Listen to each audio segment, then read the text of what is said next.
see there, of course, is after the big dip in 2008, which of course was the global financial crisis, the economy sort of recovered a bit, and then after 2016 we had this rather subdued performance, which would be putting it mildly, I think. Okay? In terms of business confidence, we know that in terms of FDI and new investment into the UK is certainly nosediving. Okay? So we're not seeing new jobs growth being driven by FDI. But then you contrast that with this. Now, of course, for those who talk about a headline unemployment rate of 3.8%, that is actually the lowest since what, the early 70s? Probably before that, because of course the oil price shock kicked in around 73. That broke the post-war consensus of low unemployment and nice growth. But as some of you might know, my other hobby horse besides Brexit, of course, is the so-called gig economy. So if one has to look at a headline unemployment indicator of 3.8%, there is not as much to celebrate about that as you might think. Because when you look at jobs growth post-2008, growth of what we call self-employment, 0 hours contracts, other forms of temporary and contingent work have been the dominant driving elements of that growth. It's not what Tony Blair would have referred to as full and fulfilling jobs when those robot workers lost their jobs back in 2005. Yeah, the gig economy is a nice euphemism, but the reality of this is not the kind of work that's going to help solve the UK's productivity dilemma long term. So we need to take that with a grain of salt, because if you take the 1/3 of the jobs out of this frame that are precarious, in the event of an economic downturn, those jobs disappear very quickly. That's the whole point of these jobs, they form a flexible buffer. So this rate, this time next year, could easily be double. Maybe a bold prediction, but I don't think it's an unrealistic one.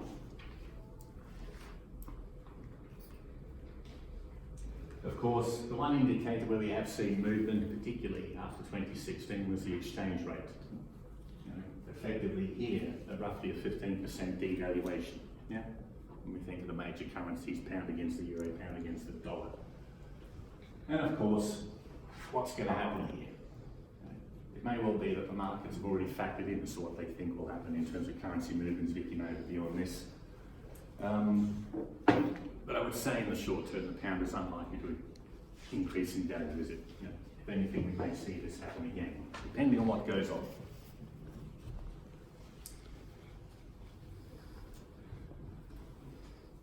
And then you're left with the changes in the rate of inflation. Okay, the consumer price index, which is also factoring in household costs of owner-occupiers. So CPIH is the measure that the Statistics Office uses now. Time was, as economists in the room would remember, something called the Phillips curve. Time was when it was regarded that unemployment and inflation would move in the opposite direction.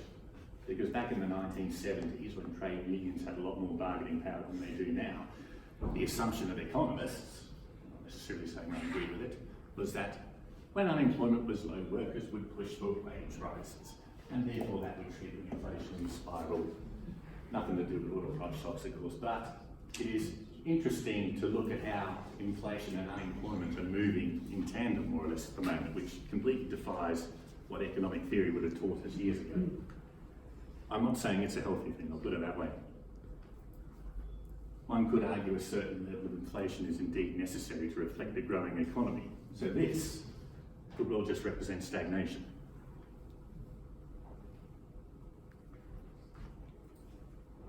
So, and I think this launches into our panelist discussion quite nicely.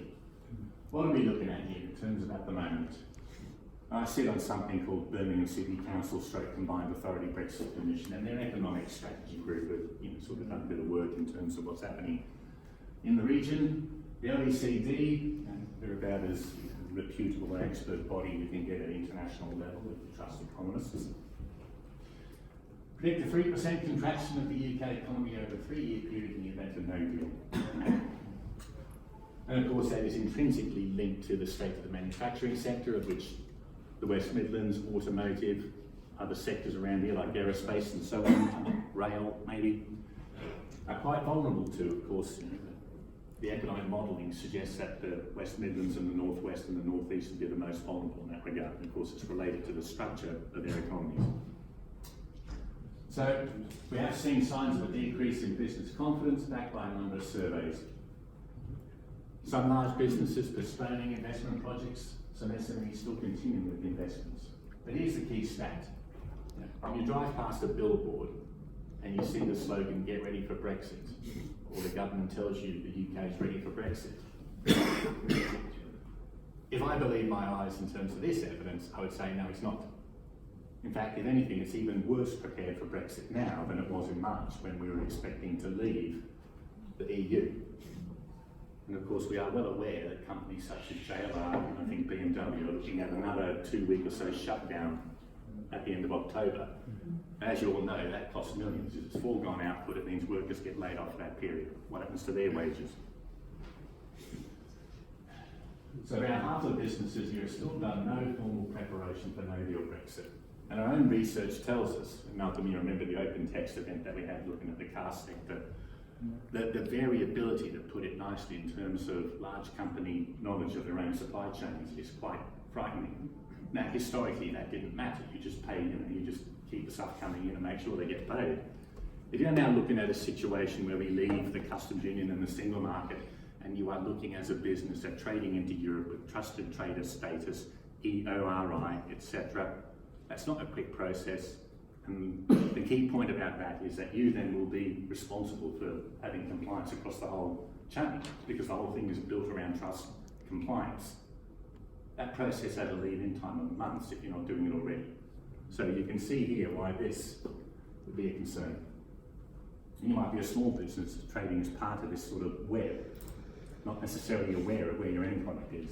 If you're not, then I would suggest you start finding out.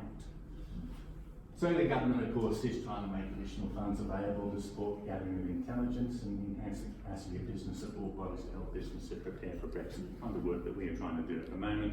We are embarking on a supply chain mapping exercise of transport. We have the backing of the West Midlands Combined Authority to do this. So hopefully we'll be able to generate some data quickly over the next 2 or 3 weeks to see what the level of preparedness is. I'm not expecting an optimistic response, I'll put it that way. Okay. So that's my wrap up. Something positive to commence the proceedings on. Thank you, Malcolm. I come from the dismal side, so I could never be cheery. If I had a personality, I'd be an accountant. That's the joke about economists. What do you call an economist with personality? An accountant. So, who are our panel today? Well, I'm very pleased to say that we have quite a broad spread here of academic and political opinion and views. We have Jack Dromey, MP for Erdington, of course. Jack, with your TUC background and keen interest in employment and labour market issues. Jack is the MP for Erdington, of course. His seat is very safe should it be another election. Sorry about that. In all seriousness, we live in very volatile political times. And of course, we're all grown-ups in the room, so now we're all going to behave nicely towards each other. The format of this, of course, is Chatham House rules, so that would encourage our speakers to be more candid, maybe, but by the same token, no tweeting, please, of any statements attributable to individuals, etc., without their permission. Otherwise, they can't be candid with us. So we have Jack coming up first, and then after Jack, we have our own Dr. Ewan Kirk here. Ewan is a specialist in patenting law and IP, but he also has a keen interest in European law and current developments, so I'm not sure what you're going to talk about yet, Ewan, but I'm guessing something related to that. Then we have Vicky Pryce, who is an economist and also a visiting professor here with us at BCU. Vicky, of course, has an encyclopedic knowledge of all things pertaining to the economy, far more so than me, I'll tell you. And then we have Pete Durnell. Of course, Pete was the UKIP candidate for Metro Mayor last time. That's the last time I saw him, was debating Beverley, and now is regional convener, organiser for the Brexit Party. So we're actually quite pleased to have two, extreme, we'll say the ends of the political spectrum of opinion here, so we can expect some balanced conversation in that regard. So, therefore, just please ensure your phones are on silent, because I'm not very good at that, of course. And now, without further ado, each speaker I would ask you to aim for about 10 minutes, please. That way we have some... Yeah, 45 minutes. That gives us a few minutes wriggle room in case you run out of time. So, Jack, I'd like to pass it over to you first, please. Fine. Thank you very much, Alex. 1975. I sometimes say I've been around since Churchill was a boy. And as the very young secretary of Brent Trades Council, this was before the Grunwich dispute, as the very young secretary of Brent Trades Council, I was part of what was the great majority of the Labour movement in campaigning for Britain to leave the European Union, or the Common Market as it was then. Indeed, I was chair of the North West London Get Britain Out campaign. All I would say is I've got other offences I'd like to be taken into consideration. At the same time, I thought that the Monkees were the most outstanding musicians of their generation. Why did I change my mind? Together with the great majority of the Labour movement, three things in particular. First of all, the development in the 1980s of social Europe. Jacques Delors, Frère Jacques, as we called him at the TUC. I took, for example, the case of the Eastbourne dustman to the European Court of Justice to get the then Conservative government in the 80s and the early 90s to extend TUPE to 6 million public servants, protection on transfer that had been denied to them for 10 years, progress we could never have made other than social Europe and our ability to invoke it. Secondly, is that I was responsible for the membership in the Commonwealth War Graves Commission. By a peculiar historic quirk, the War Graves Gardeners and what was the Empire War Graves Commission in the 1930s, they were affiliated by Ernie Bevin, our first great General Secretary of the TNG, to the TNG, and we used to look after them, the members support them, who were the gardeners, ex-soldiers in Northwest Europe. And when I walked down for the first time, those graves with 18, 19, unknown, 20, I came to understand that actually this was more than just an economic project. It was Europe coming together to say we have a common identity, never, ever again. And then thirdly, of course, the economic argument, the benefits of European collaboration. And if I could just give one example that I'm very familiar with from my former being, and that's Airbus. I mean, Airbus 50 years ago was the creation of genius of 4 nation states. And if Airbus had not been created, then the world aviation market would have been dominated by Boeing. So for a whole number of reasons, social, economic, but also a continent at peace with itself and at peace, I became passionately pro-European. I campaigned actively in the referendum for us to remain in the European Union. I regret the outcome of that referendum, even if I believe, as I shall say in a moment, that our first duty is to do everything possible to discharge the responsibilities conferred by that referendum.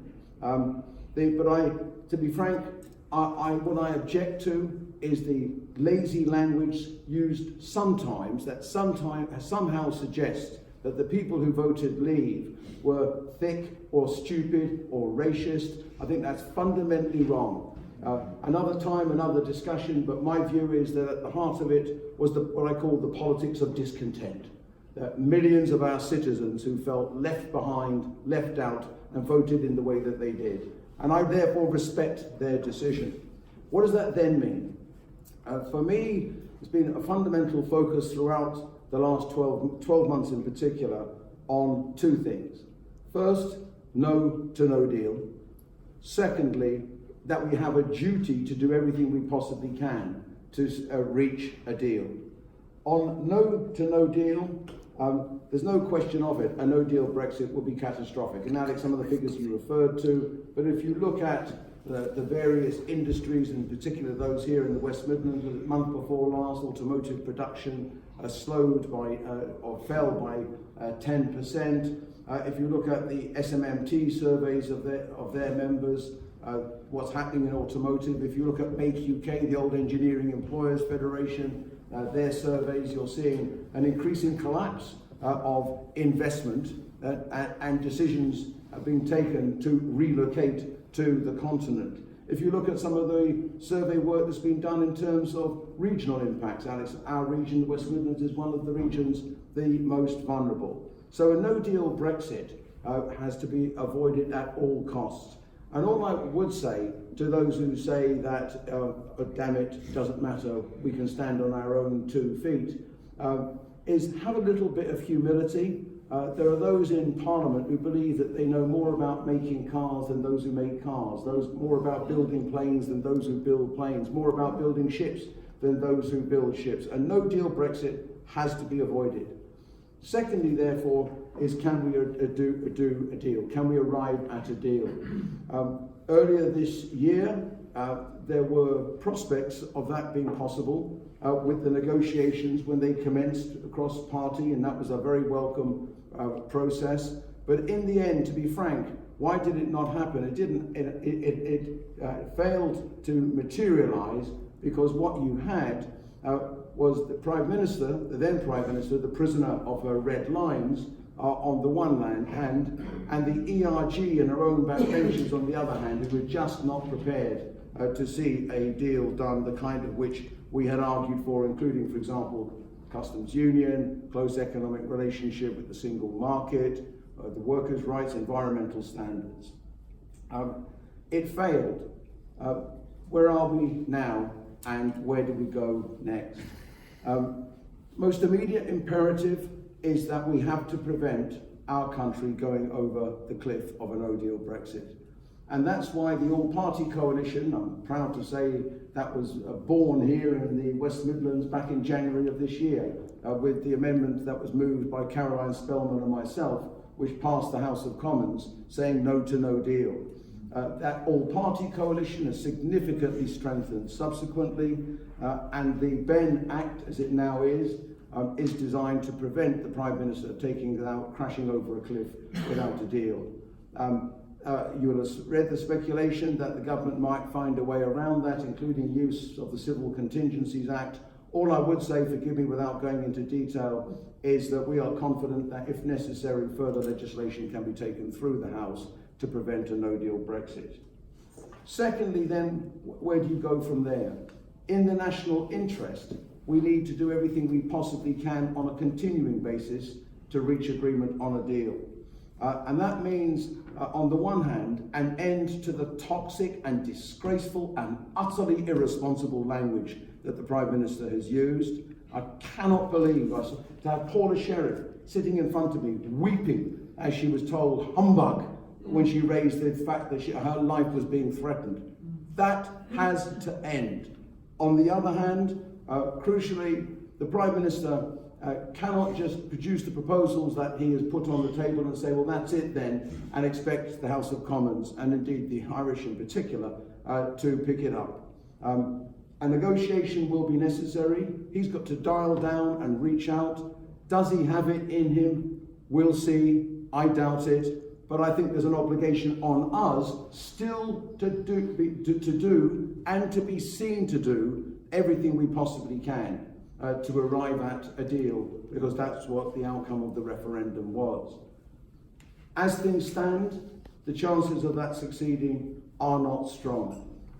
The government's proposals are flawed in a whole number of respects. I've mentioned three very quickly. First, it's unclear what survives of the withdrawal agreement, because actually the withdrawal agreement was not so much the controversial issue, it was the political declaration for the future. Secondly, what's clear is that the government's direction of travel in terms of the free trade deal as a fundamentally deregulatory model. And the reason I say that is working with the employers' organisations in their intense dialogue with government. What is being said is we're going to go nowhere near as far as what Theresa May did in terms of the longer term arrangements for our country. And thirdly, on Northern Ireland, the proposals as they've been put forward are fundamentally unacceptable. I'm happy to go into that in some detail during the discussion. Just by the by, yesterday, I remember looking back at my Irish background, is that about 10 miles from where my mum was born was a village called 2 Mile Boris. We've now got 2 Borders Boris. The idea that the proposals as they stand accord with the spirit and letter of that historic peace agreement known. The idea that anyone should for any reason ever put that at risk is unthinkable. So where does that then lead you? We'll see what happens in the discussions over the next 2 and 3 weeks. But first, no to no deal. Second, if a deal can be done, that should be explored. But thirdly, if the deal cannot be done and we extend beyond the 31st of October, it is then where we go from there. And if I can just say this in conclusion, and I've been very happy to tease this out further in discussion, is that there's a range of options that unfold at the next stages. The notion of a vote of no confidence, for example, and an interim government charged with responsibility for the conduct of a proper negotiation, allied to a second referendum, so that the outcome is put back to the people, a credible alternative option, or leave, is one distinct way forward, but it's not the only way forward. Or leave or remain. Yes, leave or remain, beg your pardon. It's not the only way forward. I think in the here and now, and I don't want to sound like the eternal optimist that I am, even if I think that an agreement will not be reached, forgive me if I say it one final time, I don't think the British people would understand if we simply pulled the plug on the process underway between now and the end of October and walked away from the table. Most immediately, we've got to do everything we can, but in the way that I've indicated, there is thinking taking place about what happens beyond the 31st of October if we had to. Thank you, Jack. Okay. Ewan, take the floor, please. Right. Well, the title of this morning is Where To From Here. I think we have several possibilities of what can happen. I'm not here to comment on which one I think is going to happen. I think that's down to politicians. I'm not a politician. But we are where we are at the moment because of, well, particularly because of what's been happening recently. And I think the old saying of a week is a long time in politics has now got to be reduced down to at least a day. Should we measure it in hours maybe? Two key issues I think that have had an effect upon where we are now and what's going to happen next are of course what's officially titled the European Union Withdrawal Act number 2, 2019, which of course is the Ben Act. And also the litigation in the Supreme Court as well, commonly referred to as the Military case. I think if you look at the possibilities of what therefore the Ben Act provides, obviously what the Ben Act is not there to do is to prevent there from being Brexit. I think that's very clear that it's not there to do that. What it does do is it provides for a very specific contingency. It's there in order to ensure that if Parliament does not wish there to be a No Deal Brexit, then there is not a No Deal Brexit. Because the Act itself places a duty upon the Prime Minister to request an extension in very specific circumstances. So that's one of the outcomes that we could anticipate from the Ben Act itself. But also, if you have a look in the rest of the Ben Act, there are two other things that could happen. If a deal is agreed, and this is what it appears the Prime Minister is working on at the moment, then that effectively removes the duty upon the Prime Minister to request an extension, or in fact, actually, if an extension has already been requested, then it allows the Prime Minister to actually amend that. So if a deal is put together, then the idea is that if that deal is agreed, then we exit on that deal.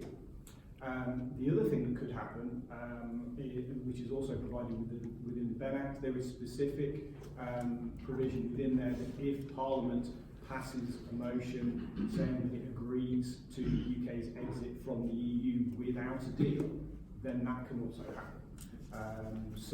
There are the three possibilities: deal, no deal, or extension, that therefore the Act itself provides for. It kind of does. With the extension, it kind of does what we've been doing a lot of for the last 3 years or so, which is it just kicks things down the road slightly further. So we end up, instead of with 31st of October, we end up with 31st of January. But it still does not do anything about the the one thing that hangs over all of this, which is a phrase that I borrowed from David Alan Green, which is that by automatic operation of law we leave on the exit date itself. So that kind of sets up a number of possibilities. I think it was it's interesting and important because of the fact that Parliament therefore took it upon itself to therefore kind of set up that specific issue in the face of the way the Prime Minister has actually approached the whole situation since he took office recently. The other major event, of course, is the military case. And I think that has kind of maybe been unfairly misrepresented in what it actually does. Because I think particularly if you look at media commentary on this, there has been comment about, well, this is the Supreme Court, some kind of power grab by the Supreme Court or something like that. Again, in reality, that's not what it has done. In reality, it has effectively said, right, okay, well, this was not an appropriate use of prorogation, so therefore it's null and void, and therefore handed the situation back to Parliament. So again, all roads are leading back to Parliament again, which, if you look at what our Constitution is set up as, our Constitution says we are a parliamentary democracy, and so therefore it should be down to Parliament. I think one of the comments that I heard before we knew the decision in Military was a comment about accountability of the executive, because if Parliament couldn't hold the executive to account, and if the courts couldn't hold the executive to account, then we've kind of run out of arms of government. So there is kind of it underlined the importance of that kind of that accountability and the need for Parliament to be there asking questions, even if they're not the questions the government wants. They're questions that it feels that are awkward. It still has that duty, therefore, to kind of ask those questions. So we are where we are because of these recent events. I think, if anything, it's maybe. I know it's maybe sharpened the focus of what's going to happen next, rather than providing us with any kind of certainty as to which of the options is actually going to happen next. Do you want me to speak to that? Yeah, you've got a good 5 minutes. Oh, right, okay. Obviously the most recent development is the Prime Minister's proposal for replacement for backstop in Northern Ireland. I think it's interesting that after a commitment of no border, we now end up with 2 borders. So we go from the threat of a border to a commitment that there won't be a border to the existence of 2 borders. In reality, I think what it effectively does is it kind of turns Northern Ireland into a bit of a DMZ, because you've kind of got one border from the rest of the UK to Northern Ireland, and then another border from Northern Ireland to the Republic. I think that may be the reason why what we're hearing out of the European Union and those various politicians who've commented on this so far in the EU is that this therefore doesn't meet what the EU said its requirements were for securing the Good Friday Agreement. The Brexit Steering Group in the European Parliament, I think, has already commented on this and fairly negatively, and also there have been various comments from other people. Donald Tusk has also made a comment about it, and also Jean-Claude Juncker as well has also expressed an opinion on it.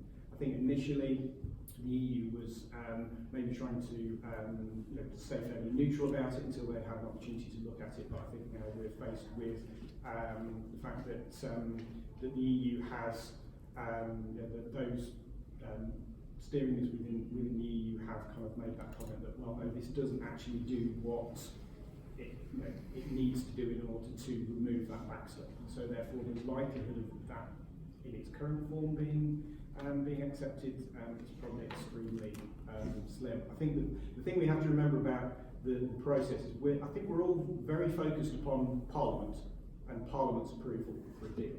I think it's important to point out that actually Parliament is only one part of the approval of the deal, and that's why where are we now, 4th of October, and so therefore we've got 27 days until the exit. I think the thing to remember is this process doesn't begin and end with a deal being put together and then being approved by the UK Parliament. Yes, it has to be approved by the UK Parliament, but it then also has to be approved by the European Parliament, and it also has to be approved by the European Council as well.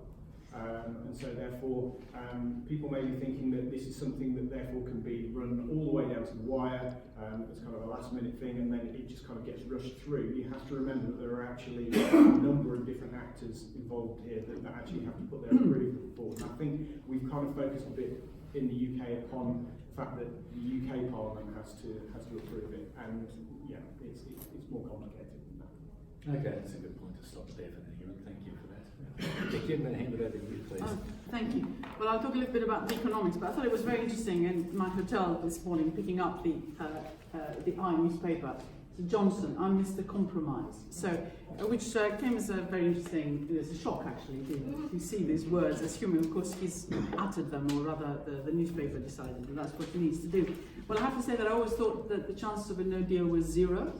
I thought about that from the very, very beginning, but of course I always assumed that politicians were rational and they wouldn't want to preside over a fall in GDP and people being very, very unhappy about their condition, because that wouldn't last, he wouldn't, or she wouldn't last for very long. So I always put that down to, as I said, to zero, very, very small probability.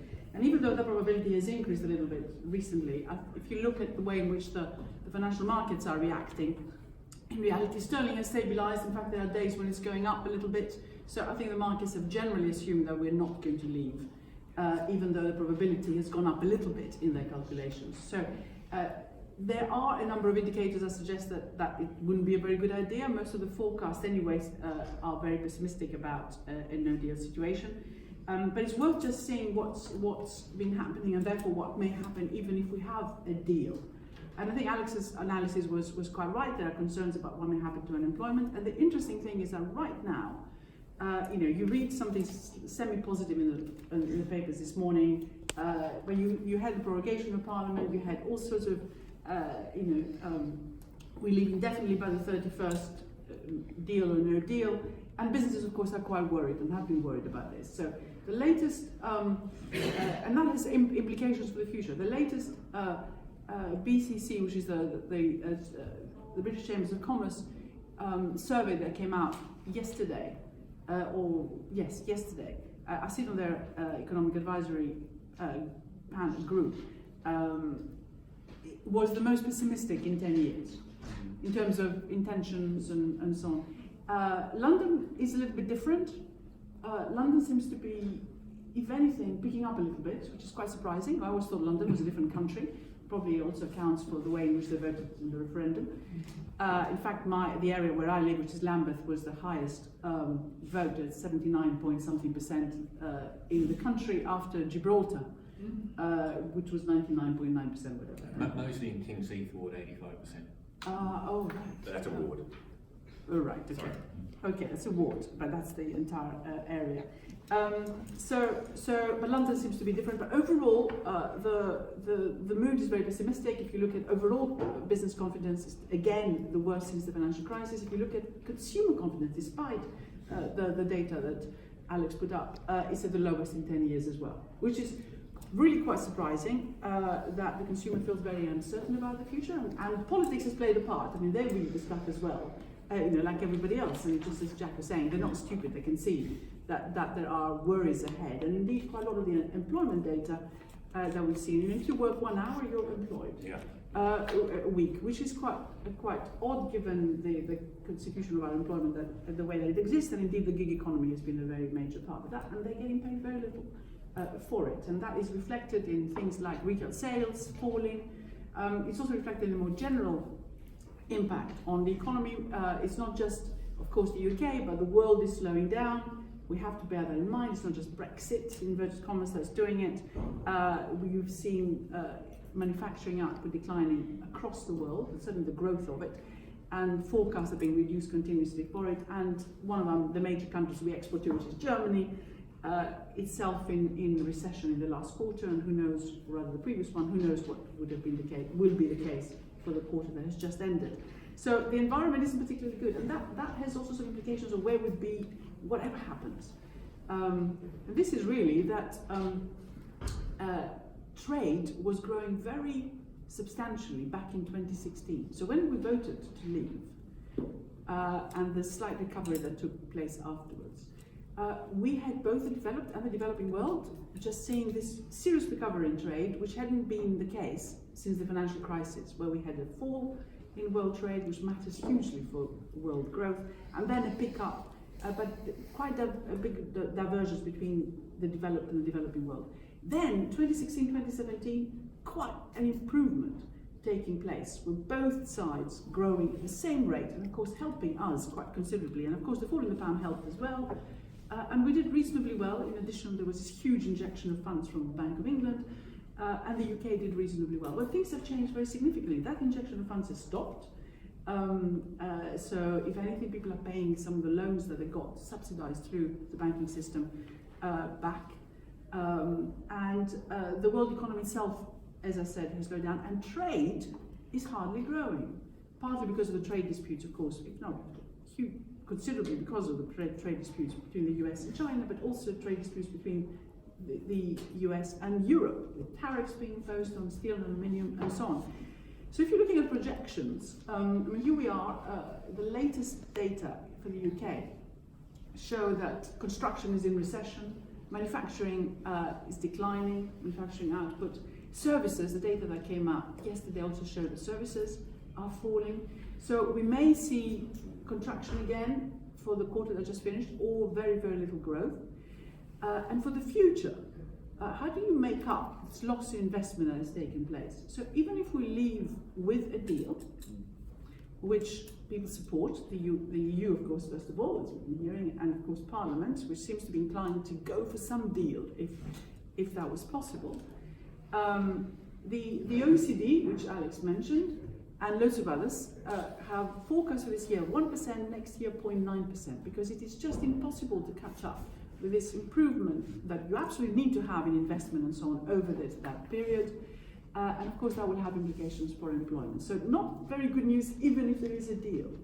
But of course we'll be in a transition period, which may last for a long time.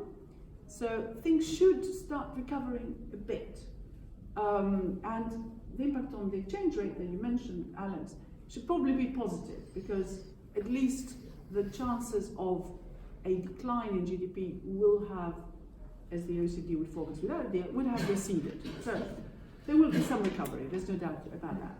But also at the same time, we've already heard the Bank of England is prepared to cut rates again if there's a slowdown, irrespective of whether there is a no deal. And put some extra money in the economy now again, just like the European Central Bank is beginning to do. So there will be some extra help to stabilise things. But of course, it's going to be us, because debt will go up. It is us who are going to have to be paying for this. And at the same time, what the government has already announced, they're going to be spending more on both services and also on capital, and borrowing much more than would otherwise have been the case, which again means debt will be going up and we'll be paying more. It doesn't matter, we actually need to get the economy moving again. So I think we will probably, if we have a deal, survive with growth of 1 to 2%, which will be rather good by comparison to where we were until recently. But what has happened in the meantime, unfortunately, for the longer term, is that supply chains have already moved. A lot of money has been spent in preparing for Brexit, if you want to call it that. Big firms have spent a lot. The word on the street is that the financial sector has spent about 4 billion already in reorganising its affairs. Quite a lot of big firms have spent quite a lot of money setting up practices elsewhere and also buying from the continent. The cost of stockpiling so far has been very significant. It's eating up working capital. And now, of course, that we're entering the next phase of a possible deadline, firms have done it up to a point, but they can't do it to the extent that they did at the beginning of the year, which led to an increase in GDP, because it's just too expensive for them to do so, particularly the smaller ones. So they are stuck. Now, the question is, what happens if that threat goes away? It will take, as I said, time for that recovery in confidence to happen. And in the meantime, we've lost a huge amount in terms of productivity. And without investment, you don't get innovation, you get a fall in productivity. And the reason why we have this high employment is because firms have not invested and have instead hired people, which is easy to do, cheap to do, easy to fire if necessary. So the outlook, therefore, for the future, given the particularly bad trading environment we find, irrespective of whether we have a deal or a no deal, is that the UK will be entering a new phase outside the EU in a trading environment that is considerably worse than was the case back in 2016, and one which is unlikely to improve in the short term, with a loss of competitiveness, a loss in productivity, a loss in innovation, and finding it very, very difficult to catch up under any scenario. Thank you, Vicky. Just a right observation there. Bank of England base rate at the moment is what, 7.5, is it? Yes. Yeah. My mortgage interest rate is 1.5%. Why do I say this? Because, as Keynes once said, when you enter the domain of low interest rates, monetary policy is like pushing on a string. How much further can you go with that tool, as you say, other than increasing borrowings, which of course the Office for Budget Responsibility suggested in the event of no deal, we'd be looking at a 30 billion increase per annum in government borrowings. Yeah, you have to pay for this justification somehow. So yeah, I mean, it's just very interesting. Fiscal policy seems to be the only tool really available with the long-term costs that would entail. So I'm going to ask Pete now to make a positive case for Brexit. He's not going to make a negative case for Brexit, I'll put it that way. So over to you, please, Pete. A bit of something slightly different.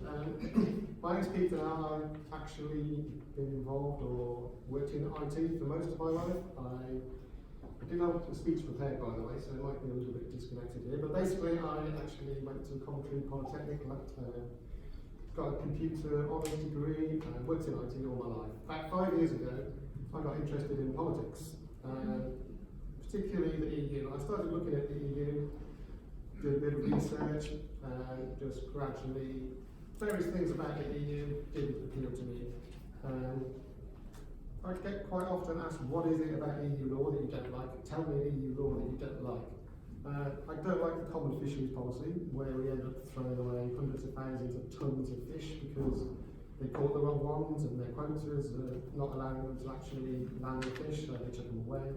I don't like the common agricultural policy, which is supposed to have been reformed many years ago. It benefits French hill farmers, and we've got a big rebate. Maggie bashed people around with a handbag, and we got a large rebate because we greatly suffer from the common agricultural policy in terms of funding. But Tony Blair then gave away a big chunk of that rebate in return for some reforms to the common agricultural policy about 12 years ago, which never happened. And that's kind of thing that goes on in the EU. I don't like the state aid rules where we're not allowed to actually support industries in many circumstances. Although you can turn a blind eye if it's Slovakia and they want to send but the Slovakian government wants to give a big loan to allow JLR to build their new plant there. I don't like the pulse fishing where they electrocute huge parts of the local area around the trawler and pick out all the bits that they want of what they killed from fishing, from the wildlife that's in the ocean. I don't like the fact that it prevents us from banning exports of live animals, because I don't really think it's fair to export animals or make them go on long journeys just to be killed on their point of arrival. Freedom of movement rules don't let us stop that, ban that. I don't like things like bullfighting. I don't care if it's a national sport. I think that should be stopped. The EU turns a blind eye to all these things for various reasons. Spanish law. Now we can leave questions afterwards, folks. Now, next level. Carry on, Pete. The EU likes to intervene in all sorts of aspects of people's lives. Enough. Leave it to So the you can't question pick and time. choose. If you want the EU to interfere in all your national aspects of your life, your daily life, the nation's daily lives, then that's what it does. But anyway, basically, the EU isn't a tennis club, in my opinion. If it was, it's a very expensive one. A membership fee of 18 billion a year, which we do get a rebate off, but almost certainly we won't get that rebate anymore in the end of 2020, I believe. They've already said, should we remain, that rebate's gone, so we will be paying a figure on the bus, that much disputed bus figure. So it's very expensive. I don't know a tennis club where they charge you £39 million to leave it.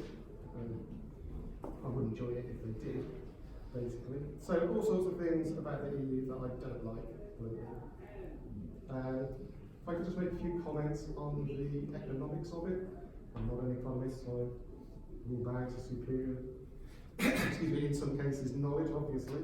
But I think the GDP figures that are always quoted are misleading, because I would like to see GDP per person quoted.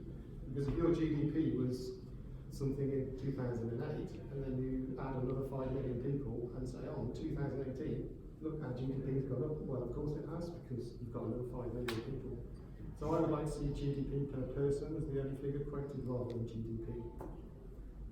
In terms of the investment, we hear a lot about investments tailing off and etc. People are losing confidence, which I'm sure is to a certain extent true. I would argue that's because of all the confusion and the constant extensions to Brexit, business uncertainty, rather than the fact that we're leaving. But we've just seen £500 million announced from JLR for a new product design, engineering excellence centre.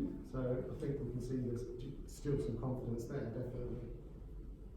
In terms of the predictions, we hear about terrible predictions, the 3% contraction of GDP. Basically, these predictions are almost always wrong. And in particular, I would like to ask, perhaps after this speechy part, if someone could comment on what the OECD prediction was for voting to leave for the next 3 years, if we voted to leave, not left, voted to leave. I suspect it's probably similar to 3% contraction. So predictions are frequently wrong. In case of the OECD, almost always wrong. But I think that we need to look at the positive aspects of this. It is another thing that basically people always bang on about, no one voted to be a penny worse off. Well, actually, I can tell you people I talk to on the street, most of those probably would say, excuse me, if I'm worse off for a year or two, I'll take that because of the freedom to run my own country again, the freedom to make our own laws and not have them challenged in the EU. So it is about taking back control. That's struck a chord with people. They do feel like the way this nation is going, the country is going, is being decided for them by people, and they're not really listening to them. But it is about taking back control. It isn't all about pounds and pennies, basically.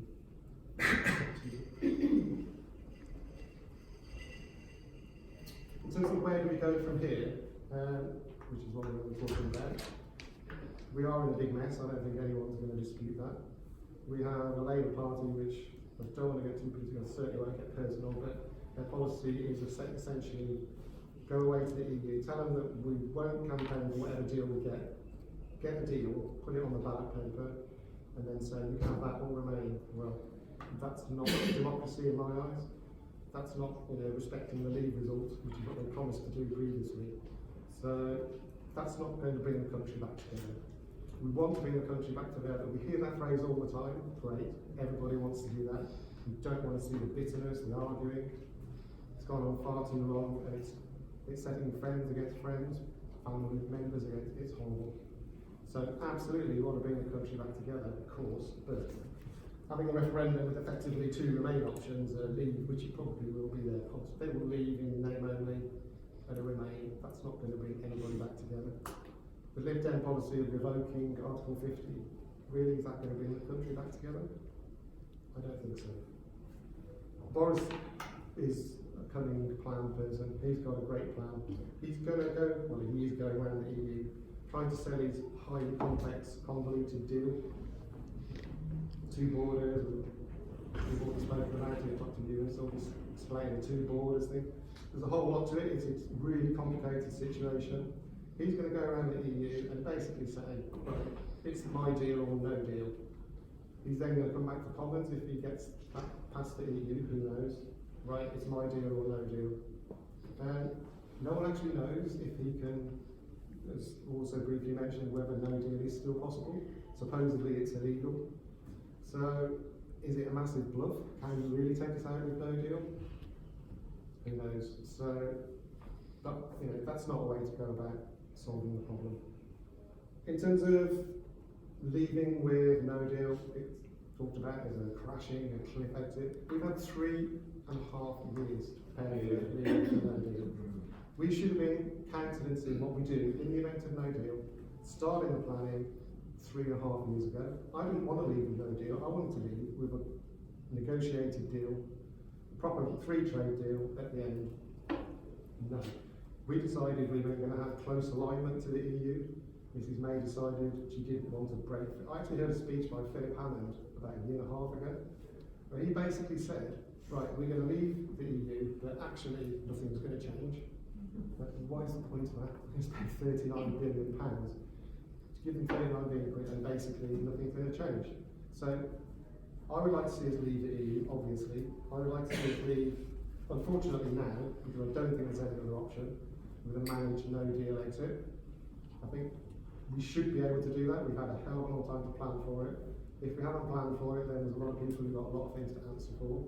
I appreciate that there's businesses that haven't properly planned still, probably, some of those small businesses, maybe large businesses. We need to make sure that's done, and I wouldn't personally have a problem in a 3-month extension if it was to leave with no deal, because I don't want people to be in a problematic situation, but we cannot keep going on and on extending and being told, look, you've got to do something, and basically we don't do it. We just carry on arguing and get nowhere. So the Bail Act is going to be very interesting, whether they can get around it. Who knows, basically, if Boris is bluffing. Nobody knows. We'll find out, perhaps. It's not a way to go about things. I don't like the deal. I don't particularly want to leave with no deal, but basically I think that is our best option now. I realise there's going to be some problems. There will be. I actually personally think we will probably get a rough trade temporary type agreement knocked up within a few weeks. So all the predictions of 30 years of massive economic hit, I don't think that's going to happen. That might happen through the much lauded Article 24, paragraph 5, where effectively both sides, the EU and the UK, can say we carry on trading as we do now, tariff free. I would like that to happen. The EU could veto it. If they want to be spiteful, that's up to them. But somewhere or other, I think it's going to benefit both sides if we leave the EU and we don't end up in a tariff situation, putting huge tariffs on each. And at the end of the day, they basically will be suffering overall far more than we do. Individual countries, fair enough, not, but as the EU suffers overall, because essentially we have a trading deficit of 70 billion annually. So the EU as an entity will suffer more. So I don't think it's in anyone's interest. I think they will come up with even if it's not being talked about now, which I seriously hope it is, in the background people will be putting together something which basically allows us to trade sensibly without huge tariffs after no deal. So the only way people are going to get together is if we actually do leave the EU. We're not going to have a huge clash, I don't believe. All the economic forecasts for voting to leave were wrong. So I would like people to do it, to be positive about it, to take the opportunities, which it will provide us with extra opportunities to trade with the world, make our own trade deals. The transition period was conveniently forgotten by Boris in his speech. That's still in place, so we won't really leave the EU under his agreement until the end of next year.